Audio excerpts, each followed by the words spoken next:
はい、炎のある幸せ、電車と徒歩でアウトドア、今日はね、アラカードで来てますよ、2016年5月の1日日曜日、ね、この間、昨日はさ、職場の飲み会があったからさ、ちょっとね、帰ってできなかったけどね、で、今日はさ、公明党のフォーラム行ってきたんでね、知り合いがね、行くようにとね、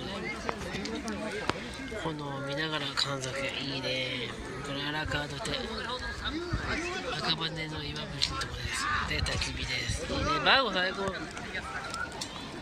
で、こんな感じで。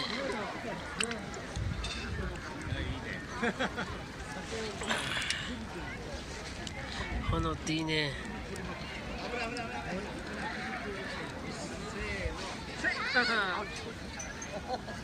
じゃあまた。